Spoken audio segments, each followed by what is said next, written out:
This is the Fertility Friday podcast, episode number 86.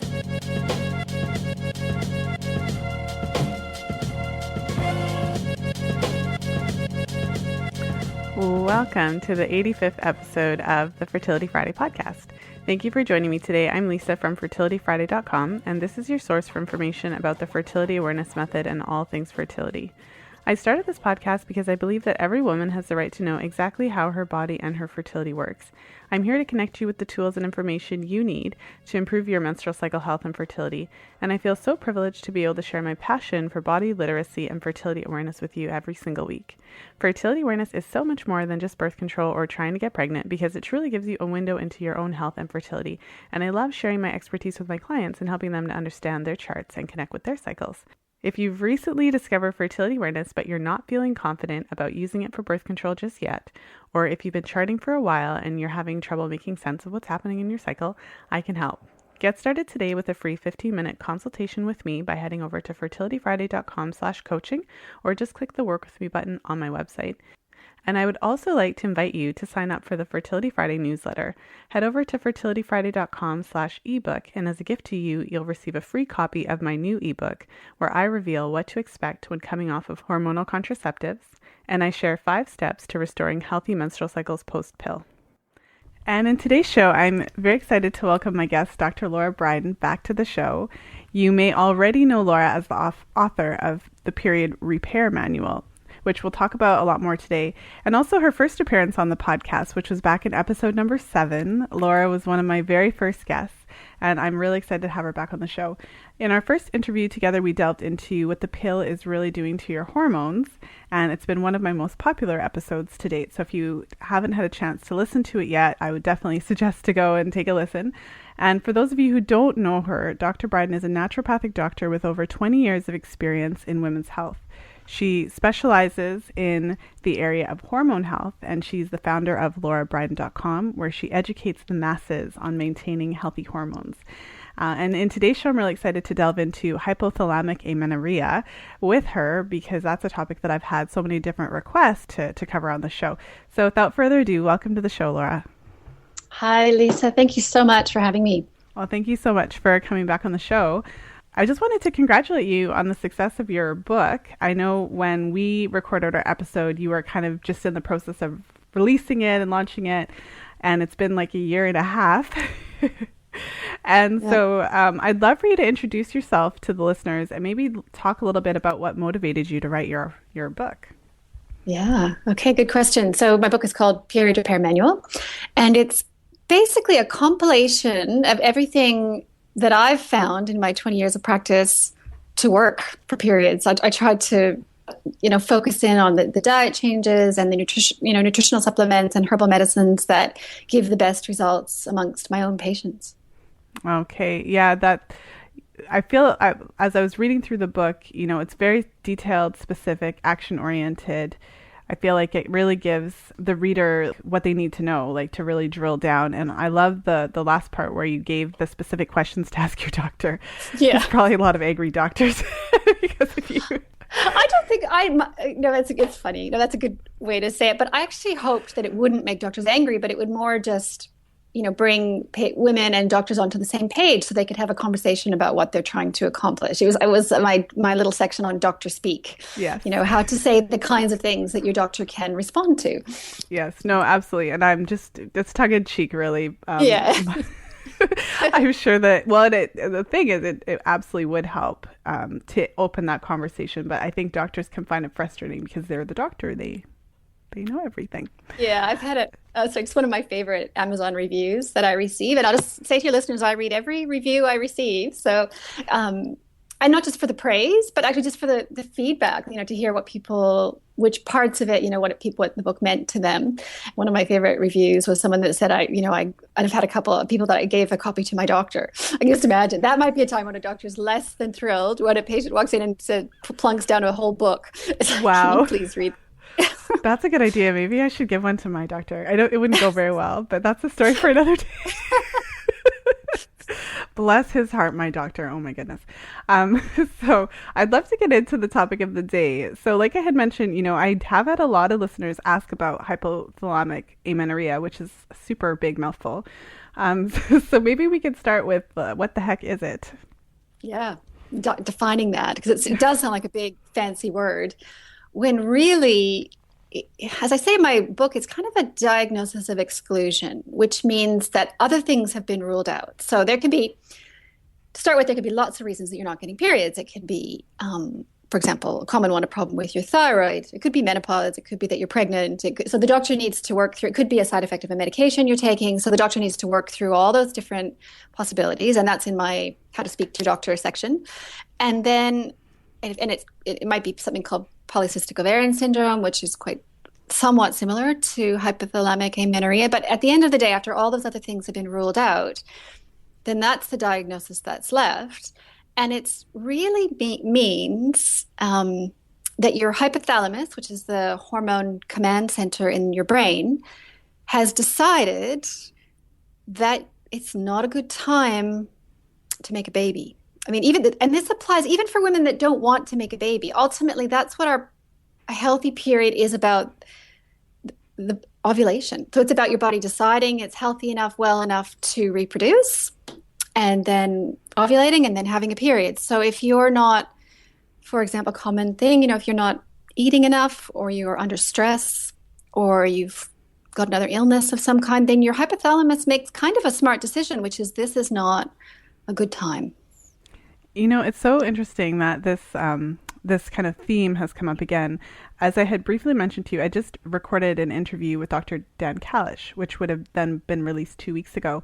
And we talked exactly about this, which is that your body is kind of doing something for it. It doesn't feel positive in the moment when you're trying to get pregnant, right. But your body is going to reproduce when you're healthy. That's the whole point.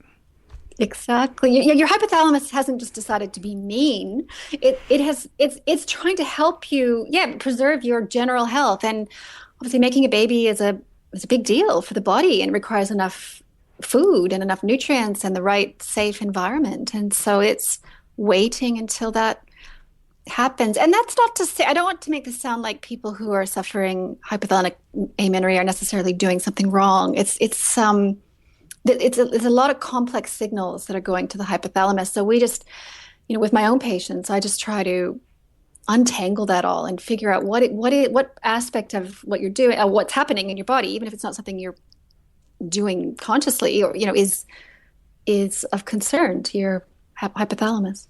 And what does it look like? So if a person has hypothalamic amenorrhea, is it that they just don't have their period at all, or is it? Pretty much, yeah. So I think it's defined as, and we're talking about secondary amenorrhea. So amenorrhea means no periods. And it has to be happening for at least 6 months, I think, to reach the diagnosis. So it's not enough. If you've just missed a couple periods, that's different. Typically, hypothalamic amenorrhea is no periods for some month, like more than 6 months or up to some years. It might mean the other diagnosis, which is polycystic ovarian syndrome, is much more likely to be infrequent periods, like maybe 3 or 4 periods per year. And that's not to say, I don't know if anyone would go so far as to say nobody with hypothalamic hypothalamic amenorrhea they might have the occasional period in there. Okay. And do you think that for the woman who just recently came off the pill and is like trying to figure out what's happening, when her periods come back, do you think that it's ever kind of mistaken for hypothalamic amenorrhea? Is it different if a woman goes off the pill and then doesn't get her period for 6 months? That is such a loaded good question. Oh, no? Okay. So let's say there is a bit of science on this, which I have this research paper, which you can put in the show notes if you want later on, that hormonal contraception, hormonal birth control certainly we know it impairs recovery from hypothalamic amenorrhea. So it's not great for the condition. So if someone was perhaps tending to that anyway, had a sort of a super sensitive hypothalamus for some reason, or other things going on, then time on the pill is not going to help things. Because if you think about it, the condition is a suppression of activity of what's called the hypothalamic pituitary ovarian axis, that communication between those, 3 glands. And the pill works by shutting down that communication completely. So it's not surprising really that hormonal birth control would make it worse, because that's what it does. To me, it just seems kind of obvious that if you actively shut down that communication might be more likely to stay shut down. Mm-hmm. Well, and maybe to go dial it back a little bit for the listeners, so they're not like, what the heck are they talking about? Okay. Yeah, fair enough. Going into the science lesson here, and obviously not sciencey terms. So in order for the ovaries to ovulate, basically the brain has to talk to the ovaries. Yeah. So maybe you could just walk us through what's supposed to happen, and then why, the pill would make that worse, and what that has to do with hypothalamic amenorrhea. Great. So it's the first step is the hypothalamus, which is this part in our brain, the command center, and it sends a little hormonal message to the next commander down, the pituitary, and then the pituitary sends out the final message to the eggs, basically waiting in the ovary to, get up and do what you need to do and make some hormones and ovulate. And so in hypothalamic amenorrhea, the problem is starting at the hypothalamus. It's what they say in the science is it's not kind of pulsing. It's not sending out these little hormonal signals at the right rate. Does that answer your? No, it totally does. Yeah. And so then when a woman's on the pill, there's great reasons why it works. I would say there's 3 great reasons why it works. And one of them is that it stops the communication. It's like, shut up, hypothalamus. Yes. Enough out of you. Yeah. And then it also does other things. So that's really interesting, because I thought as we were talking that if a woman then comes off the pill and then her period doesn't come back, she might think, oh my gosh, I have hypothalamic amenorrhea, but it's not necessarily the case. It could just be her body figuring out what's going on after that communication being disrupted for a while. Yeah, and if you read the fine print in the pill, they say it can take up to 2 years to get your hypothalamic pituitary ovarian communication going again after the pill. So, of course, many women, their periods come back straight away. And so we see that, we think, oh, that must be the normal. But it's actually pretty common to have a delayed, to take a while to get your periods going off the pill. And whether that meets the criteria of diagnosis for hypothalamic amenorrhea, it's like many things actually in health. The term itself, the diagnosis of hypothalamic amenorrhea, is really just a description of the lack of periods. Like it really, like I said, it can happen for a few different reasons. So I often I don't treat that diagnosis anyway. I go deeper and say, what's the context of when this, why this is happening, and is it post pill, because that informs the kind of treatment choices that I might make. Mm-hmm. Well, I think that's the interesting, another interesting aspect of your book, because we can call all these illnesses different things. There's a lot of themes when you talk about how to treat various period-related issues. They come up over and over again, and I'm pretty sure that that's been your experience as a practitioner, which is that we're really looking at the whole woman and figuring out what's going on with her health. So maybe we could talk a little bit about some of the things that you touched on. Several of the reasons why a woman might lose her period, but what are some of the kind of themes that you see when a woman does experience hypothalamic amenorrhea? Yeah, great question. Okay. Well, first of all, I have a few boxes that I like to tick when I'm working with my own patients, because their doctor may have said this is what you have, hypothalamic amenorrhea, but my first question would be, were there some other things that should have been tested, such as thyroid? Thyroid is a common one. It's a common reason to miss periods and have funny periods. And if thyroid is the reason for a problem with thyroid is the reason for lack of periods, then technically it's not really hypothalamic amenorrhea, but it might have been called that. So I look deeper. So test for thyroid. I always test for gluten, because gluten, a strong gluten sensitivity, even if it's not full-blown celiac disease, can shut down periods. So in that case, it's really more of a gluten issue and possibly doesn't even deserve, again, the diagnosis of hypothalamic amenorrhea. And then I look for key nutrient deficiencies that might be impairing the ovary's response and even that communication. So a big one is zinc. I find deficiency of zinc Vitamin D, in my experience, can make ovulation very difficult to do. Yeah, so all of those aside, then if we're getting back to just really the situation where, yeah, it's the everything else is fine, it's the right nutrients, there's no other disease process going on. It's just that the hypothalamus has decided not to do it. The two biggest reasons really are stress and undereating. And that may or may not, meet the full criteria for eating disorder, but it sometimes does. And it's not being fully nourished in some way. Yeah. Well, that's interesting. I'd love to delve into the undereating a little bit because do you find that it's like you're eating regularly and, but you're just not eating what you're not supposed to, but eating foods that would say support hormonal health, let's say? Or is it more that kind of related to dietary restrictions and that type of thing? Okay. Yeah, it not fully nourished. So it might be that it's not enough calories, because my experience with some of my patients is that sometimes I think women underestimate how much food they need. Like you can't get, honestly, you can't get by on a green smoothie and a salad. And, women, you need food, and there needs to be quite a quantity. And and a lot of women know that, but I think some women maybe are struggling with that. So that's one thing.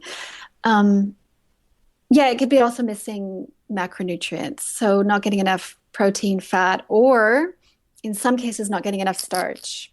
And that's kind of a controversial topic because I know a low carb diet is becoming very popular, at least kind of where I live. I don't know what it's like there. But a low carb diet can be helpful for some women, but it can also cause periods to disappear. And I have a blog post called Have You Lost Your Period to a Low Carb Diet? Well, we'll link to that blog post. I think it's really interesting. For me, I always think that it comes back to that awareness of your body and getting to the point where you can kind of understand how you feel and how food is affecting you. But I think the reality is so many women are so far away from that, I mean, you go from eating like a typical North American diet where you're drinking pop and, eating chocolate bars all the time. And then you okay, I'm going to go paleo or whatever. And then you go like the total opposite. And then eat only vegetables and no carbohydrates. And yeah,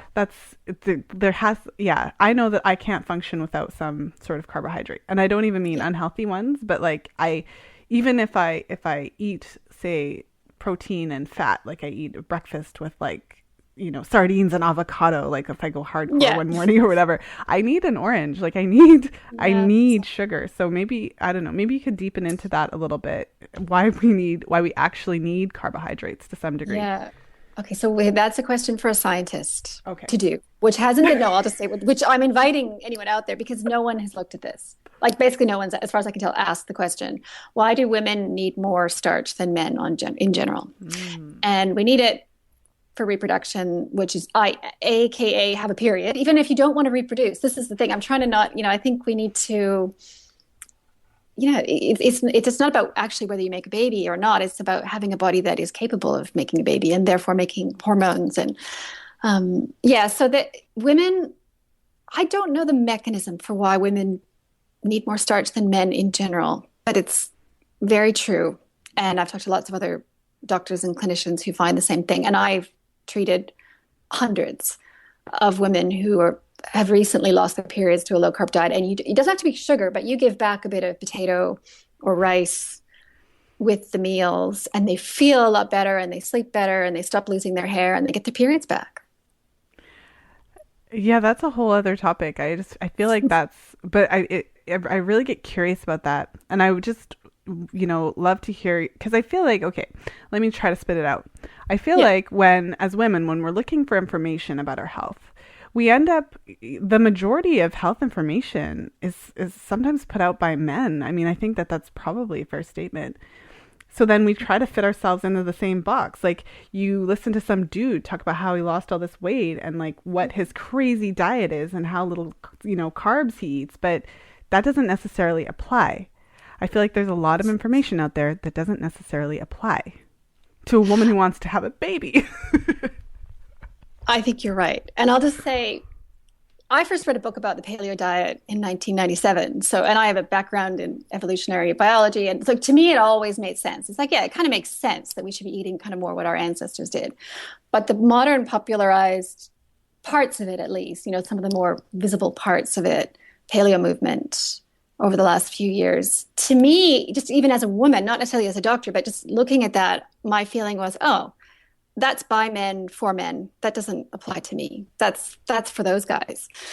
So I just kind of walked away from. I mean, in my book, I mentioned paleo diet a little bit. It's just a source of, it's the principles of eating whole foods, and that all makes sense. But as a movement, as a kind of philosophy, it let women down. Well, and how do you, so I eventually I'm going to pull it back, but I'm still going there because I'm like, how Yeah. do you, if you have never, if you don't have a really positive, healthy association with food, and you've always kind of had this thing in the back of your head where you're trying to eat to maintain weight or lose weight, not just eat to nourish your body, then because what you're saying then is you have clients who are eating this way, where they're eating like, lots of protein, fat, not very much carbohydrates. They're obviously doing that for a reason. And they don't feel good, but it doesn't clue in.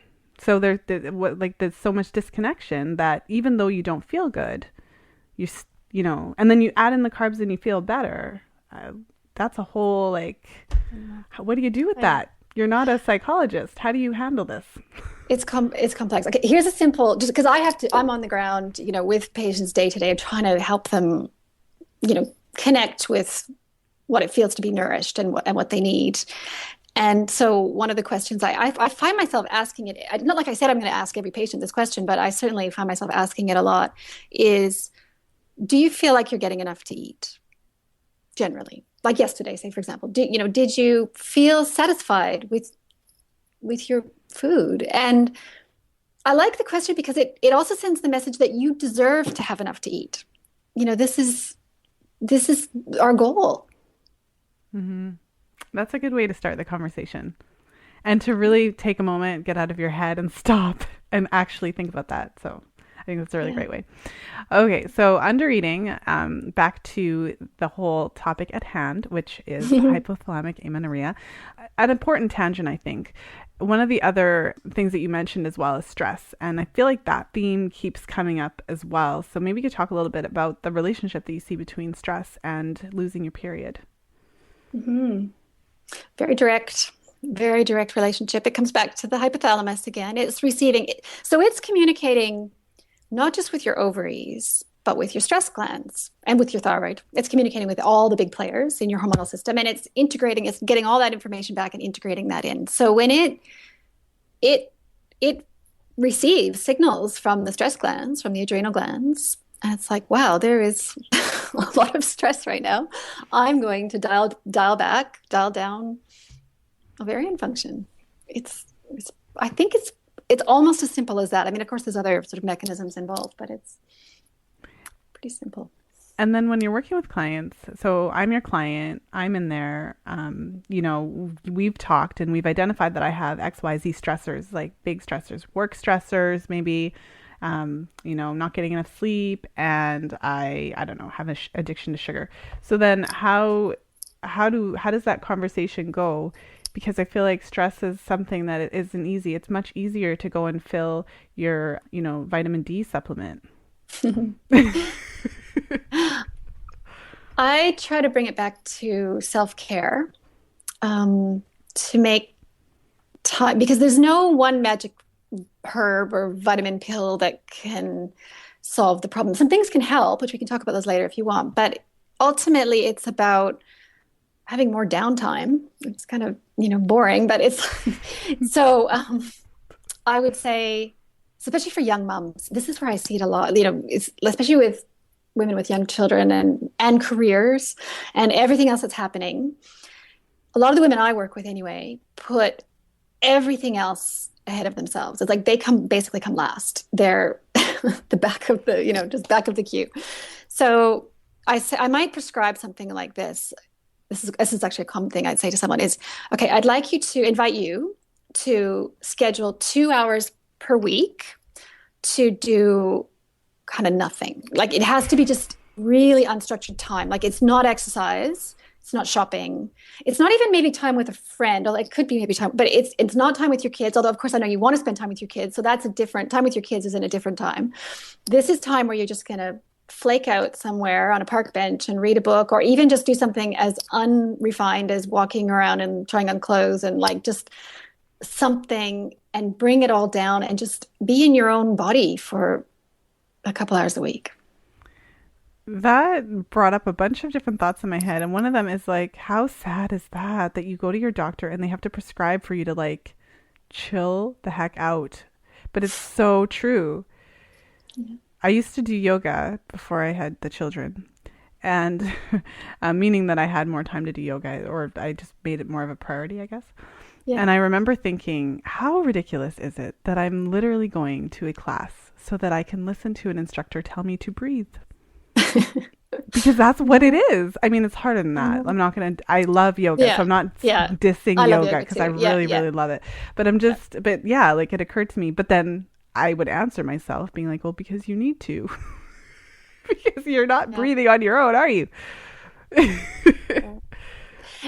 And the surprising thing is, so I make that prescription, and the surprising thing is, there are a great number of my patients who their initial feedback is they can't do it.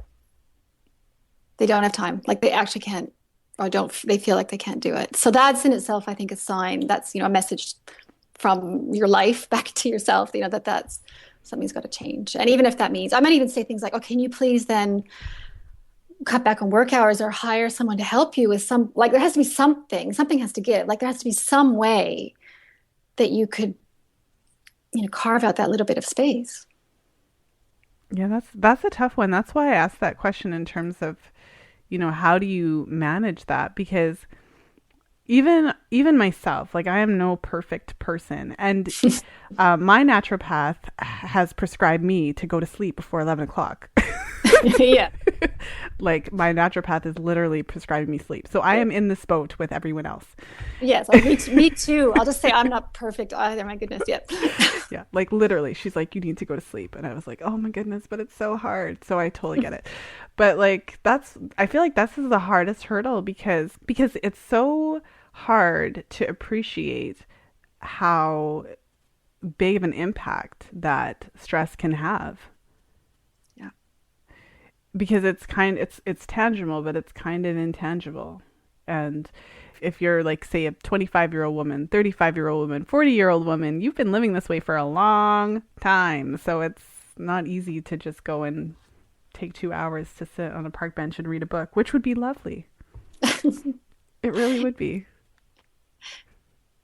So some of the other, I guess, that gives us some really interesting ideas in terms of what's causing hypothalamic amenorrhea, what it is, and what type of an impact it has. And what are some of the other ways that other treatments? And so we've talked a little bit about the lifestyle changes, but what are some of the other, supplementation type of approach things that you do as well? Yeah, supplementation can be helpful. So we'll go into that. Actually, Lisa, I might just take a minute to just follow up one thing. Because you used the word perfect, which is funny timing because I've been thinking a lot about perfectionism and I'm struggling with that myself. And it's correlates quite strongly sometimes with disordered eating or, eating restrictions. And I think which then correlates with hypothalamic amenorrhea. It's this idea that we're trying to control everything so nothing goes wrong. So we don't eat the wrong food and it's, a lot of it's about, fear. And so one more prescription for that, I guess, if you're in the grips of perfectionism, like I am often, is to find a way to kind of be gentler with yourself, or to forgive yourself for things, or to love yourself. And one final thing about food, because that relates to not fearing food. And some of my patients, I often ask about binge eating, and if that happens, and it's extremely common, so I want to know about it if that's happening for someone. It doesn't binge eating or eating the wrong food or eating quite a lot of the wrong food at times doesn't mean you're a bad person at all. And I just invite people to just forgive themselves. It's like you were hungry, for whatever reason, your hypothalamus decided you were really, really hungry. So that's okay. You're allowed to be hungry. You're a human being. Let's just work to get you better nourished. And then you'll find that the symptom of binging just subsides on its own. You don't have to force it away. You don't have to force things. It's about not, it's a different approach. It's not forcing, but rather, I don't know, permitting. Yeah. Yeah. I see, I don't know. I totally agree. I'm really happy that you brought that up.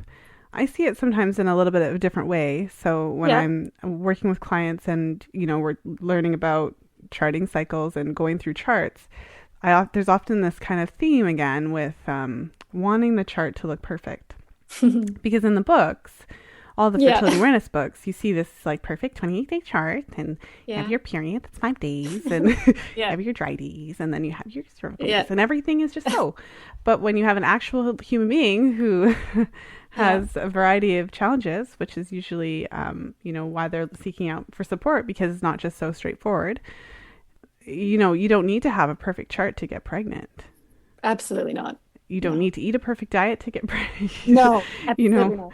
I think that it's important to know overall, like, what are some of the ways that we can improve our health? What are some of the things that we can do to address it? And, it is important to focus on those things to a certain extent, but it's not the end of the world if you go off of it or what. Like, it's not the end of the world. There's moderation there. I don't even know if it's like a loaded statement, but arguably there's no like good or bad food. It's just like there's food that's good for you. I agree. There's food that's more nourishing than other foods. And it's about moving away from kind of all or nothing thinking and giving a bit of wiggle room for I agree. No, absolutely. And I love the point that you made before as well, which is that like no one supplement is going to make all the difference. Because then there's the supplementation aspect of it, the perfectionist, where, you have 32 items on your list. I think a lot of women are confused. It's like, do I take maca? Do I take vitamin D? Do I take selenium? Do I take magnesium? Do I take this? Do I take that? Do I take this? Do I take that? Like, what the heck am I supposed to take? How much am I supposed to take? I know. And the idea that the supplement is going to give you the period, when that's not the way it works. Like, there are certain supplements that could support your body to have a period if it was needing that. And zinc might be a good example. Like, if you've been deficient in zinc, then yes, it can be very helpful, but it doesn't mean that every woman with hypothalamic amenorrhea needs to take it, or that it would even work for everyone. Mm-hmm. So how do you, I guess, guide a woman through this supplementation conversation? Okay. So one of the first ones I use, and from reading my book, how much I love magnesium. I love it because I think one of it has a lot of actions in the body, beneficial actions. One of its main ones is it calms or modulates, reduces the stress response. So what's called the HPA, or the hypothalamic pituitary adrenal hyperactivity. So you start to reduce the stress messages going to the hypothalamus, and that can be very helpful. But even then, one thing about supplements is important to understand, even if you've sort of done something very good with magnesium, it still might be 3 or 4 months till you get a period. It's not going to be an instant thing, because first of all, the hypothalamus comes down. You might feel a lot better in terms of sleep and energy right away, but it'll take a few months for the signals to go to the ovaries, and the eggs in the ovaries take 3 months to develop, basically. So then they start going, and 3 or 4 months later, then you get your period. You kind of get your reward, I guess.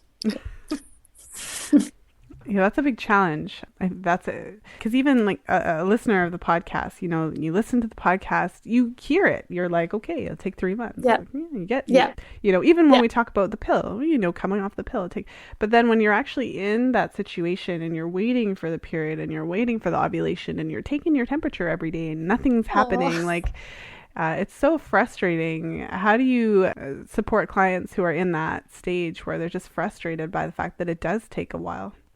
Yeah.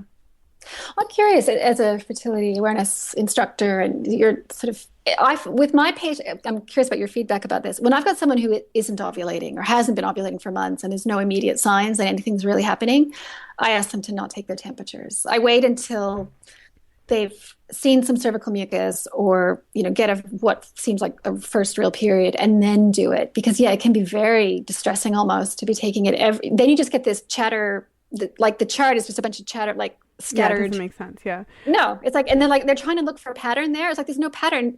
It's not, the problem is that you haven't ovulated. Like Yeah. it is not, you're not going to see a pattern until you ovulate. So you can just stop doing that for now. Well, yeah, no, I think that that's a really good approach. I feel, well, the thing about temperature is that it has one job. The purpose, I mean, Yeah, there's another, like if you look at it in terms of every possible thing it could do, if you take your yeah, temperature every day, it can also be an indication of thyroid dysfunction or yes, whatever. So there's that. yeah, yeah, That aside, the only yeah, thing it's doing is telling you that you have ovulated. It has no yeah. predictive value. So if you're looking at your chart, trying to figure out your temperature chart to figure out if you've ovulated, it's a waste of your time. So I'll give you a perfect example of that because, I just had a baby 9 months ago. And Congratulations. yeah, so I'm breastfeeding and I'm not taking my temperature because what would Oh, have been the point of taking my temperature for the last 9 months? exactly. So I Yeah, check mucus and I record that, and that's how I yeah, roll yeah, exactly. That's until it well. comes back. And then, Yeah, and then you'll know because of course you've been doing this so long, you know your body, so you're going to know when you. yeah, it's usually pretty obvious when my mucus comes back. So Yeah. fortunately, so yeah, I won't miss that.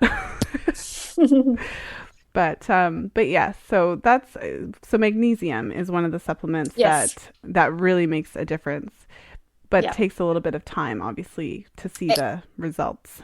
Any supplement takes a bit of time. That's a blanket statement for anything you take. It'll take, I'd say, minimum 3 or 4 months.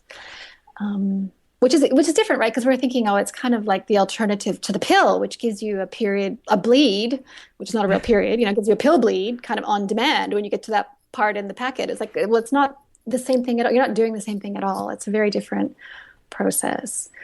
Yeah. Well, I'll take another tangent here because so by the time this comes out, your video won't be so new but Yeah, the video that you have, which we'll link to in the show notes, why birth control can never regulate periods. I yeah, loved it. It was so creative and I love the animation thing and whatever. So, yeah, but yeah, it's such an important message. I think that's why it's gone so viral and you've had yeah. at this date like what 84,000 views or some crazy thing like Something that. like that. Yeah, And one of the things that stood out for me that I know, but so many women don't know, is yeah, there's no point really to have a bleed on the pill. And the reason they did that was to make women feel comfortable with that yeah, whole situation. Because if they just that's, took it away, women in the 60s wouldn't have yeah, been okay with that. yeah. Yeah, there is no medical reason to bleed monthly on birth control. It's an artifact of a funny story that happened 50, 60 years ago. Not so funny, but yeah, as part of when they brought it in. That Yeah. was, yeah. Well, yeah. And then there's the whole conversation about now people say that women don't need to have a period at all, which is that's a topic of a show of itself. It is. I'm going to say one thing about it. It's not that women need periods. It's that women need hormones. And if you, this is what I care about the most. I'm a cheerleader for estradiol, our main estrogen, and progesterone. And the only way we can make them is to ovulate. Well, go figure. You mean to tell me that a woman comes fully assembled, period included? Like, I love this. I mean, there's nothing wrong with us as women. We came this way. This is how we were Yeah. created for a reason that's bigger than we even will ever understand, to be They're, honest. our bodies are calibrated to have those hormones. We benefit from them. And to be fair, our ancestors didn't have as many periods because they were pregnant or breastfeeding a lot more of the time. But when you're pregnant, you make a huge amount of these hormones. So our ancestors, we were getting hormones still. We were still getting hormones. Just, in our modern time, we need to get them sort of, if we're not having 10 babies, then we need to kind of get our hormone doses monthly. Yes. But they're beneficial.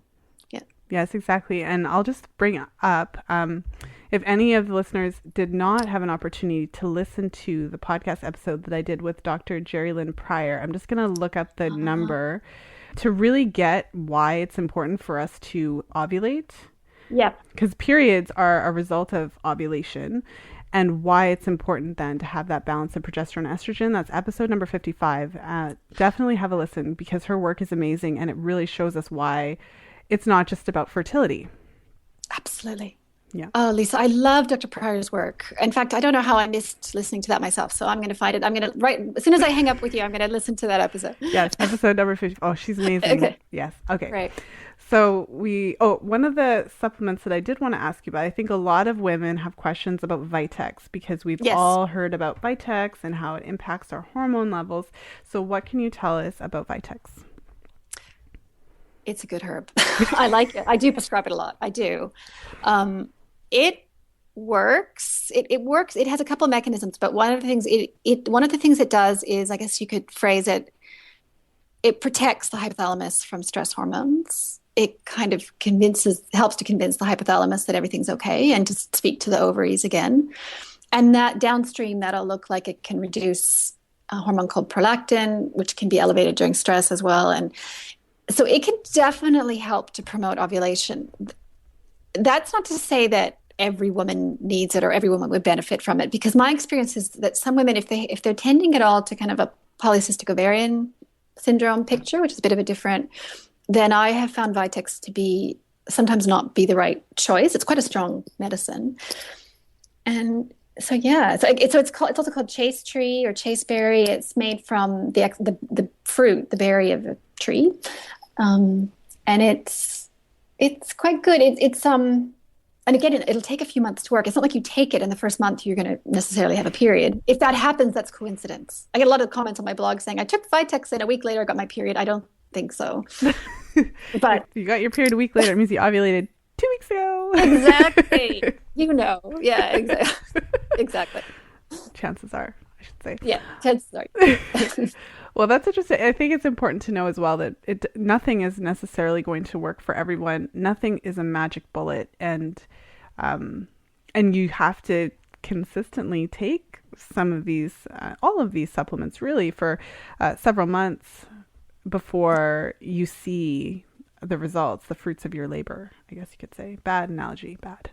No, it's good. No, it's good. It's really, if you're going to try Vitex, there's probably no point in trying it for less than 3 months, because I don't think you then have really, unless you, for whatever reason, are feeling worse on it, then you can stop it, of course. But if your goal is to get a period and you haven't yet seen a period, you need to keep going for at least 3 months, 3 or 4 months.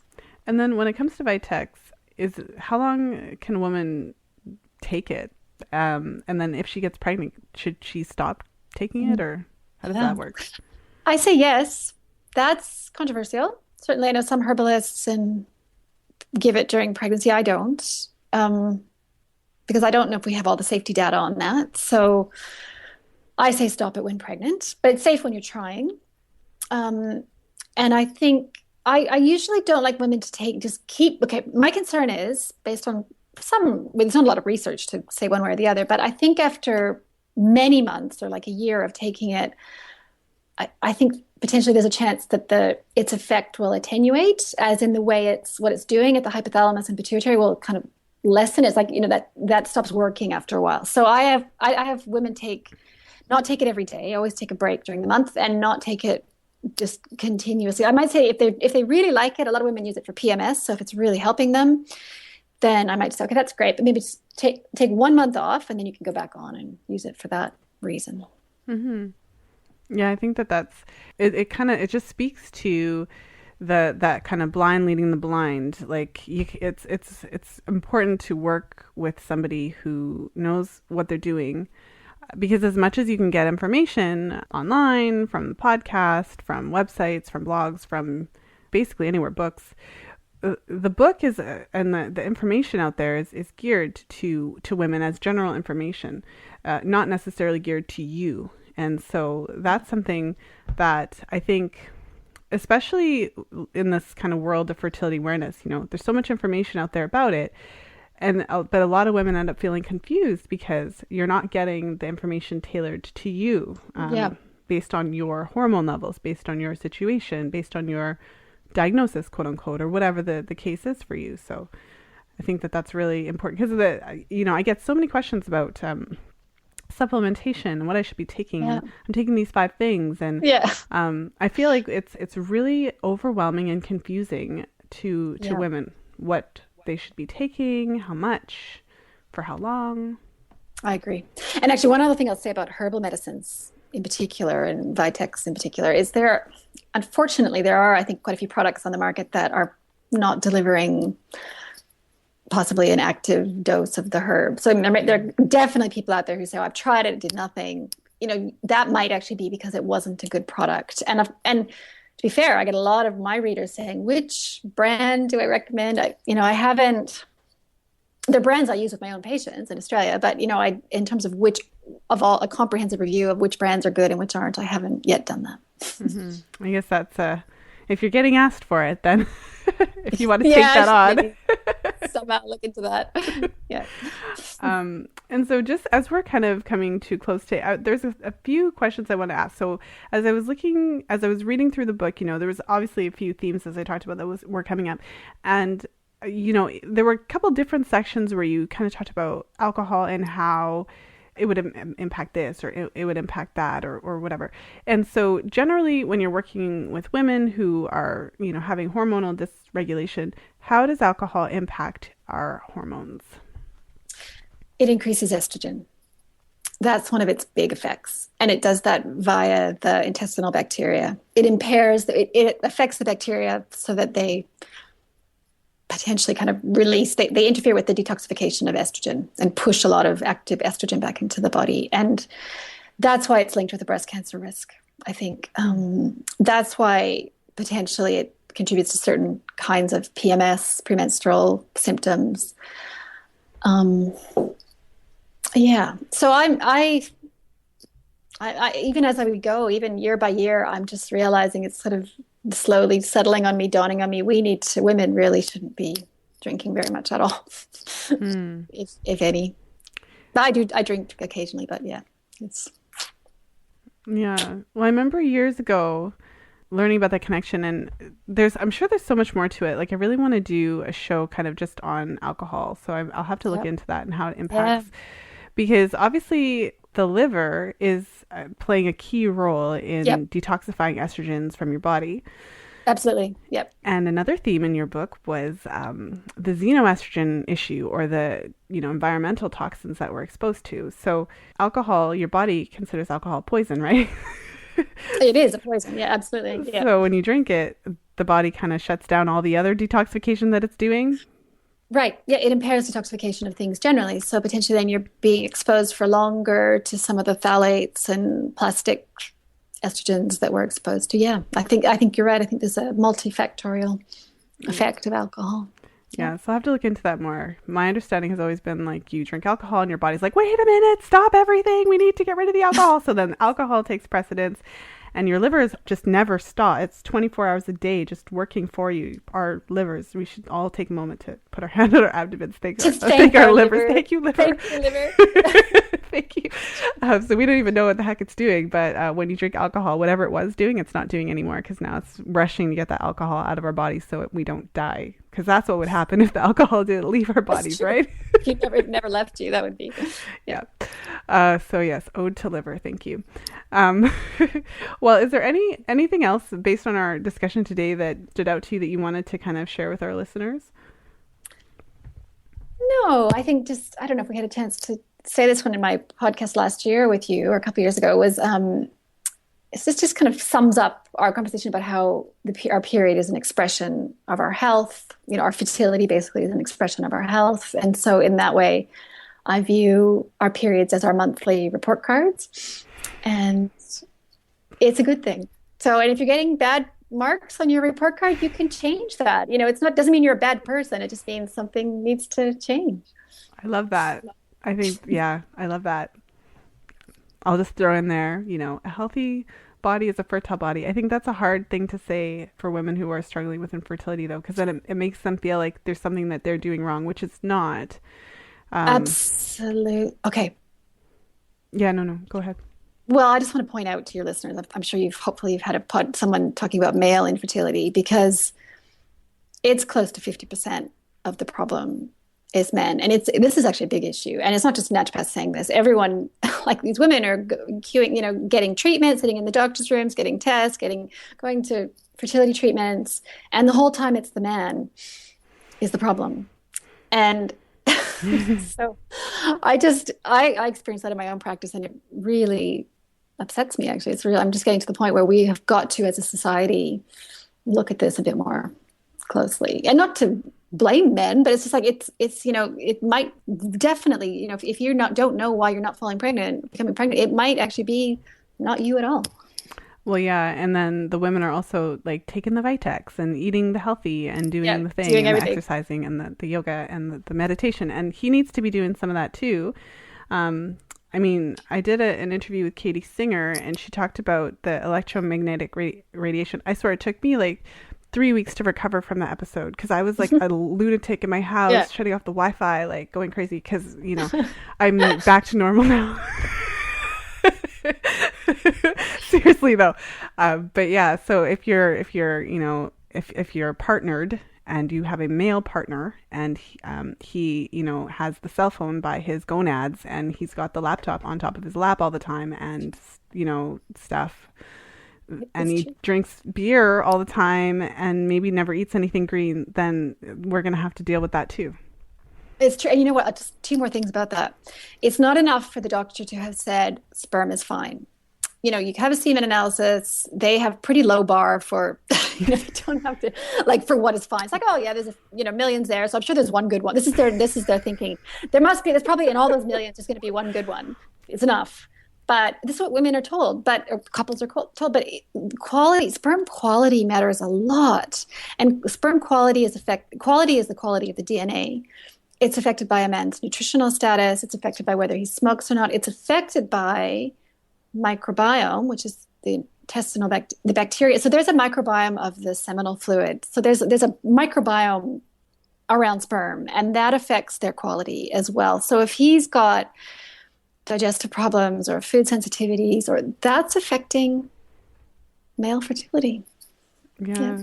Well, and I remember in one of the interviews that I did too, it was learning that some of the genetic abnormality then comes from the male, and the male can be the reason that you have the miscarriage. Absolutely.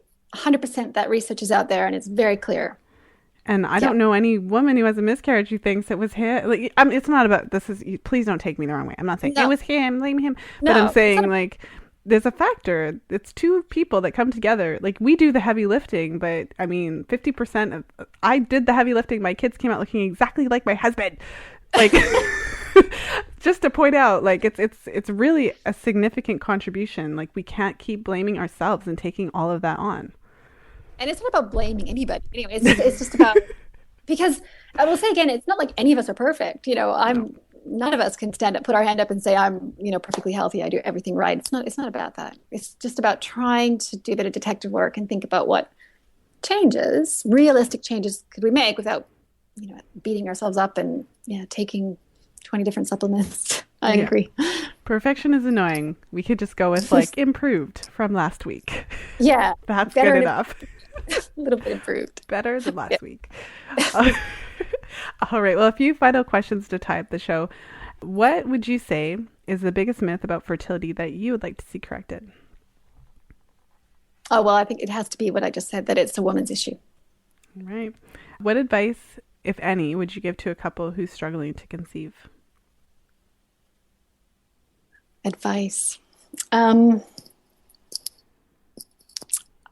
guess it's that it's not you personally failing, that it's your body's, both of your, man and woman body need some kind of support that you haven't been giving it.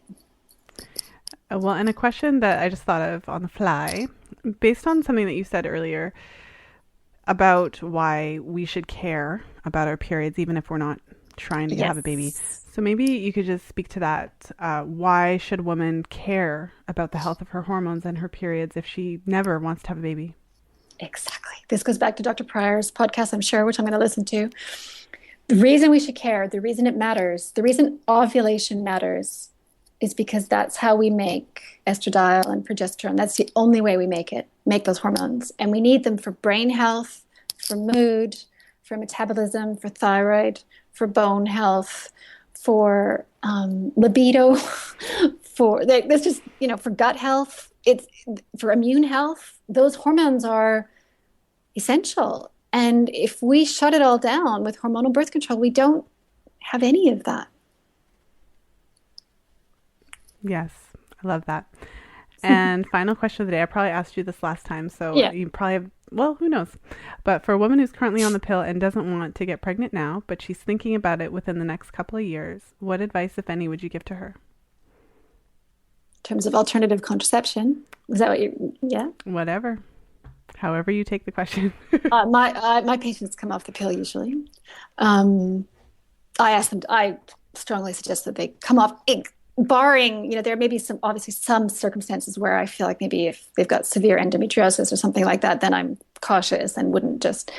But as long as we can organize what alternative contraception, fertility awareness method is my first choice. If a woman can feel comfortable and transition to something else, then I want her to get off so we can actually do something for her health. Mm-hmm. Yeah, I think those are brilliant words to end on. Yeah. So I'd just like to thank you so much, Lara, for coming back on the show. I had so much fun talking to you, and I know that I could pick your brain for the next 3 hours. I go through every chapter in detail. I totally would. But where can our listeners go to find out more information about you? Yeah. Okay. My blog is larabriden.com, and my Facebook is Lara Briden's Healthy Hormone Blog, and I'm on Twitter at Lara Briden, and Instagram, same. Awesome. Well, all those links will be in the show notes page. Yeah. And so for the listeners, you'll find that at fertilityfriday.com/86. We're number 86 now. Number 86. Good. So thank you so much for coming on the show. Thanks, Lisa. Thank you for listening. If you enjoyed today's show, please share it with a friend. You'll find the show notes page for today's episode at fertilityfriday.com/86. If you've been enjoying the podcast, please look for it on iTunes and leave a 5-star review so that more people can find it. And make sure to head over to fertilityfriday.com and join my mailing list. If this is your first time tuning into the podcast, make sure to hit subscribe so that you never miss an episode. And if you have an idea for a podcast episode or guest suggestion, send me an email at info@fertilityfriday.com. Thank you so much for hanging out with me today. I appreciate all of you for taking the time to tune into the podcast, whether you're on the go, walking your dog, commuting to work, doing dishes, whatever you're doing. So thanks again, and as always, until next time, be well and happy charting.